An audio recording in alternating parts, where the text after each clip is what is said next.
It's Jake Kim from the Oregon Surf Perch Fishing Club. It's Friday, September 19th at about 9:15 a.m. I'm headed to Wade Creek to teach an ODFW Level 2 workshop. I got 2 people who signed up, and it's going to be a gorgeous day after the fog burns off. So swell energy is about 5:20 today. It was low tide at 5:15 a.m. minus 0.2, and it's high tide at about 11:50 at 6.2 high tide. So it's about a 6.5 foot swing in 6 hours. So it's going to be coming up. So it's going to be changing about a foot an hour, which is pretty rapid. So I'm just getting to Wade Creek and going to go look for the 2 guys. Okay, I'm here with Colin and Randy, who signed up for the ODFW workshop. It's about 9:45. We're just rigging up and baiting up, and then we're going to head down to fish. So he's using clams and worms, and they also have cured prawns. Randy actually has never caught a perch, even though he's gone 4 or 5 times. Colin actually has caught perch. He said he actually had a couple of good days, but out of the 6 trips, he thinks he's had like 2 good days. So hopefully we'll get lucky today. But man, what a gorgeous day, and so lucky to be living on the Oregon coast. Okay, so we're all geared up and baited up. So before we start the workshop, I always try and get people to learn how to read the waves so we can decide where to go fish starting out. Okay, so this is the nice thing about Wade Creek, is that there's this path that you can go to, and it brings you down to the edge of the cliff, and then you can look north and south, but it's so foggy you can't see very far today. But you can see right here, there's only one set of crashing waves. That one was decent, but it's pretty dead out there, so it looks better right here. So we just had a wave reading session along with beach structure, and we're gonna head down to fish now. Okay, so we just got into the water. Man, it's a lovely day. It's about 52 degrees, and there's hardly any wind. There's like maybe a 1 to 3 mile per hour wind. Hey, don't go too far, dude. I don't want to have to come in and get you. Oh, so swell conditions are, it's high tide at about 11:30, 11:40, and it's 10:11 now. So about an hour and a half, it'll be high tide.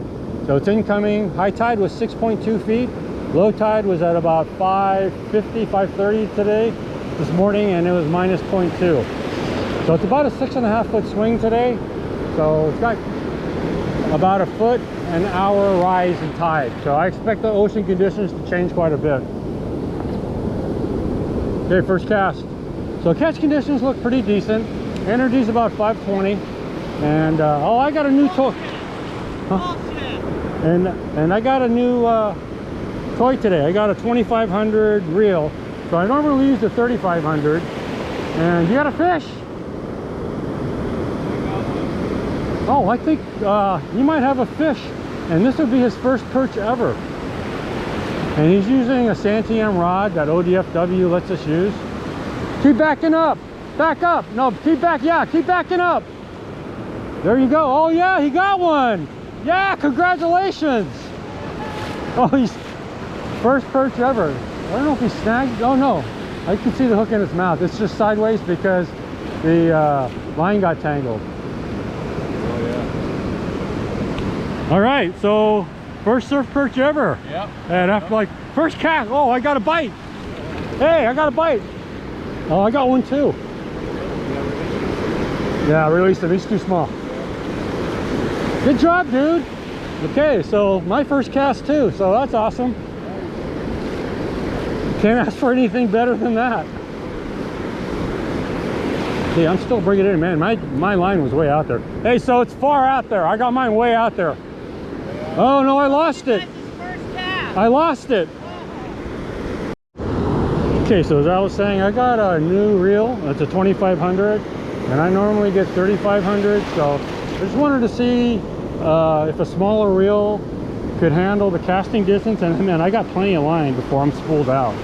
So I'm going to start buying 2500s from now on. I'm using 20 pound braid, and I'm using a 15 pound leader. But 2500 is definitely enough reel for surf fishing, and you'll save money on braid too. So anyway, Okay, back to fishing, but man, oh, I got another bite. Man, what a lovely day. Got another bite! Okay, I got another one. It's hooked anyway. I don't have it in yet.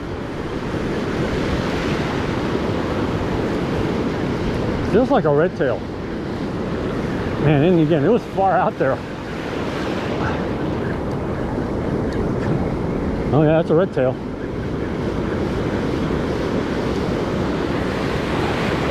Okay, it's on the top natural.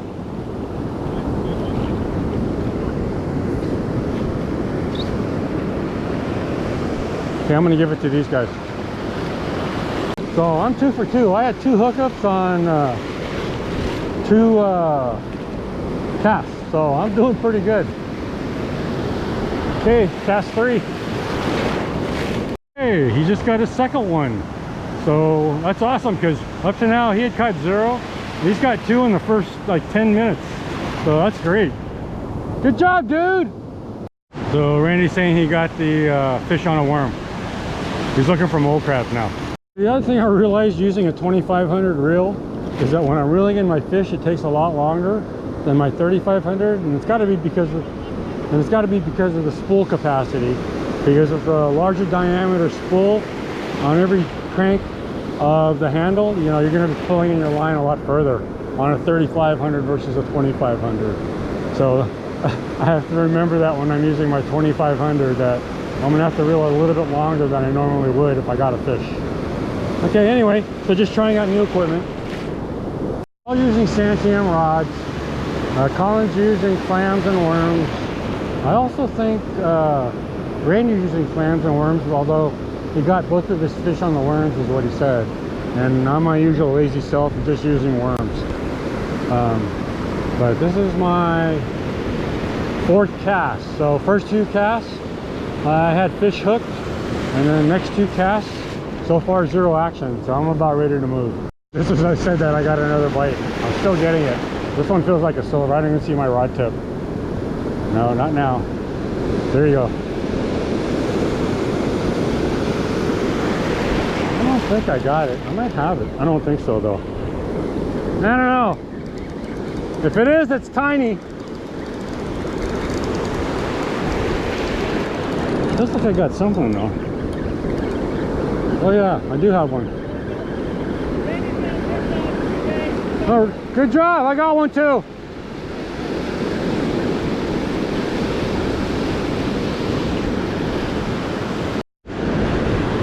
So here's another interesting fact, is that yesterday there was an earthquake in Kamchatka, Russia, and it sent out a tsunami warning for a little bit in the Pacific Ocean, but then it was canceled.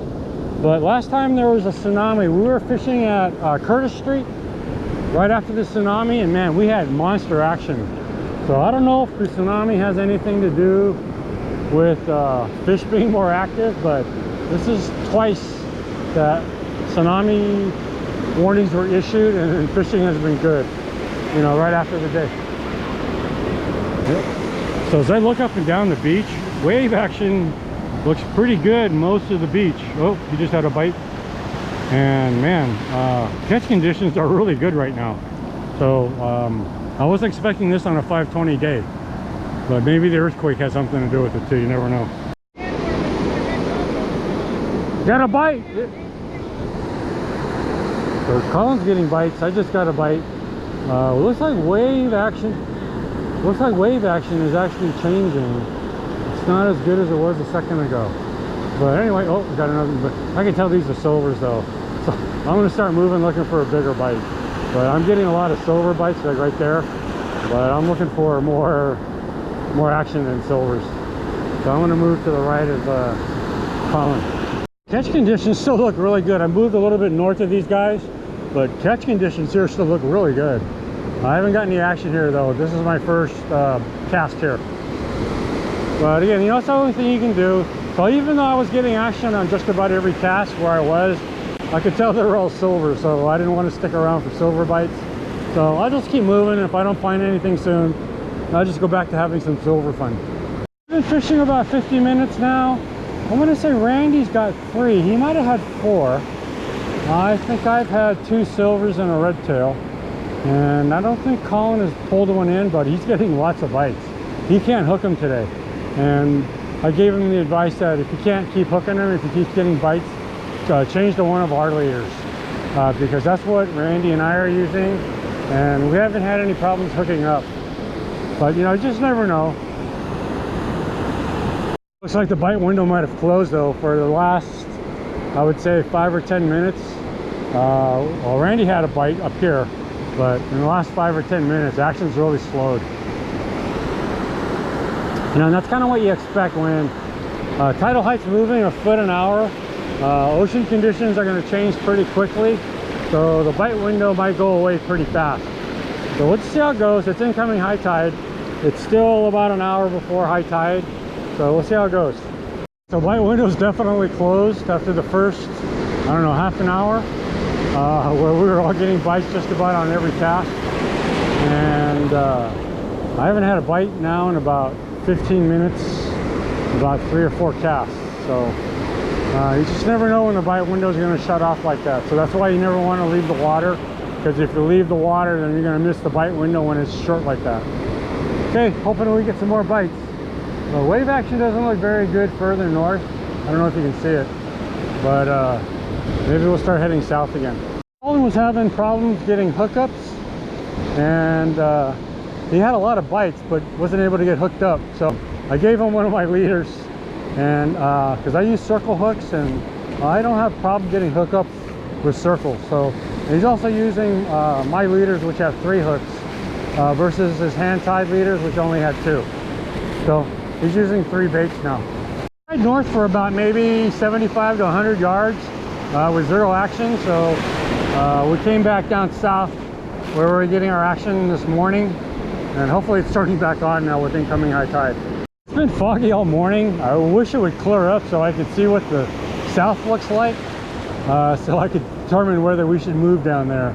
But if I can't see the surf, it's hard to determine whether we should walk all that way. So we'll just try here for a little bit longer and see what happens. So it looks like Randy's got another one. He's the only one of us who has been, he's the only one of us who's been getting consistent bites. Oh, he missed it. So he had it hooked, but couldn't stay on. But he's the only one getting consistent bites between the 3 of us. And he's the guy that hadn't caught any perch before today. So you just never know. It got off! Oh, so again, you just, oh, I got a bite. Oh, I got a bite! Oh, that was a decent bite too. Yeah, I think I might have got one. I think I got a small one. Nope. Oh, yep. At least it's a redtail. Oh, look at my top worm is gone too. So that's a good sign. So again, we just came back to the place that we were at originally. So it's a redtail, so that's good news. So that's the first one I got on camel, because my other 2 were on the bloody and natural. Well, so this is why you want to keep moving around, because if you're not catching where you're at, you got to go look for the fish. So hopefully we found them. Okay, so that was my second redtail of the day. I'm guessing that was about a 6-incher, 5-incher, but you know, at least we're getting fish again. And then Colin just had a bite, and Randy had a fish hook, but he didn't land it. And again, we're back to the original spot that turned off about a half an hour ago or hour ago, and hopefully it's turning back on. His first lead. I was trying to give him hints on how to set the hook, because he was jerking really hard with circles, and you don't need to do that with circles because they're designed to self-hook the fish. But this will be his first one.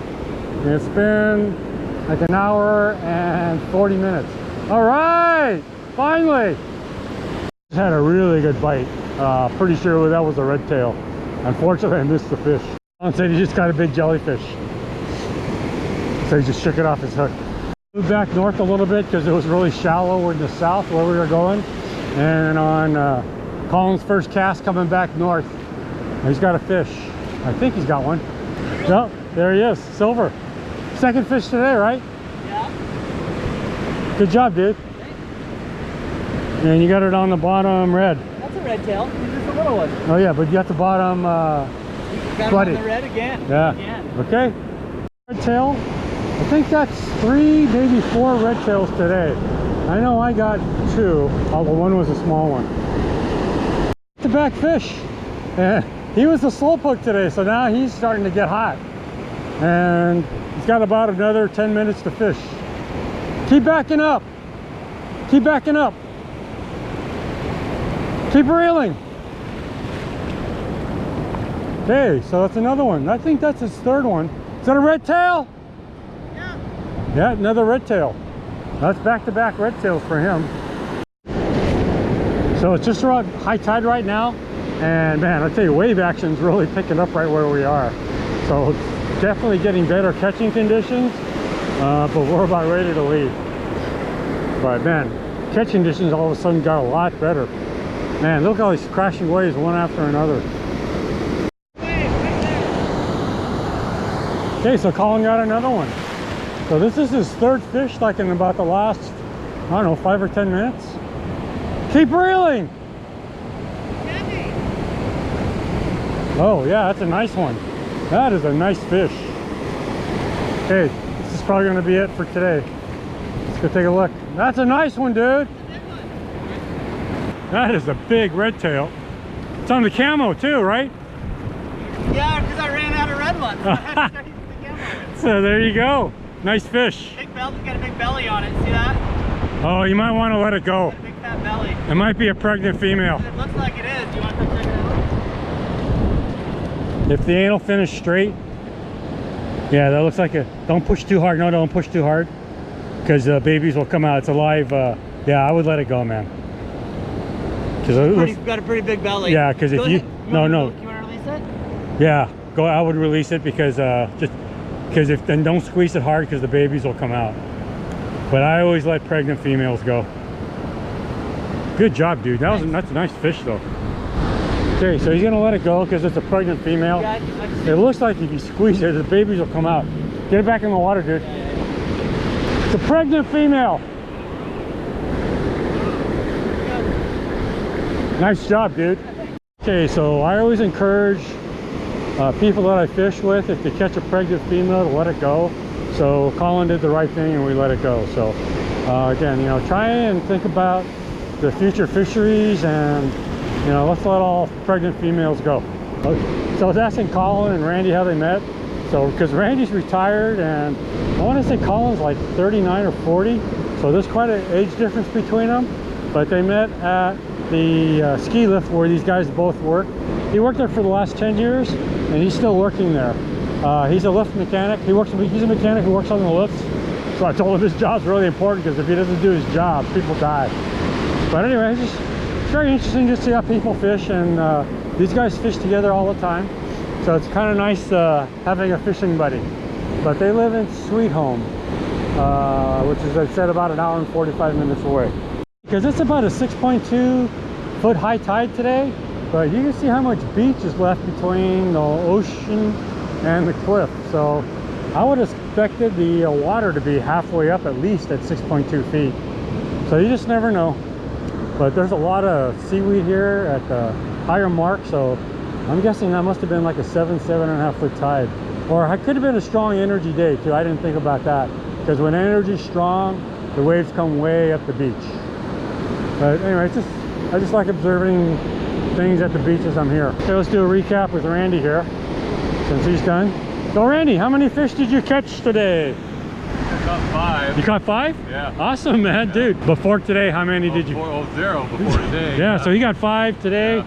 Man, that was an awesome day. Oh yeah. Because you were getting bites on every cast for the first, for a while. for a while. Yeah, awesome. Yeah, that doesn't happen very often, dude. Caught a fish on my first cast. Yeah, awesome. I'm really happy for you. Getting better. So what's the top thing you learned today when fishing? The main thing was to reel them in and find the sweet spot. What do you mean find the sweet spot? Where they're at. Oh, trying to move and find it? Yeah. The distance, how far out. I was fishing too far out before. Okay. I think. Okay, no problem at all. Yeah. All right, but sometimes you never know. Today they were closer. Yeah. Sometimes they're far out. Are they? Yeah. You just never know. Colin here. So how many fish did you get?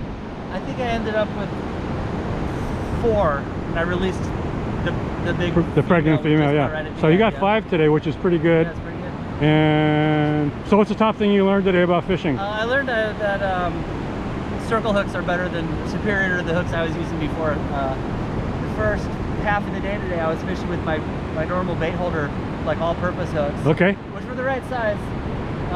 Just couldn't hook them though. I missed 8 fish probably. Okay. He was catching them right next to me. You caught 2 right in front of me.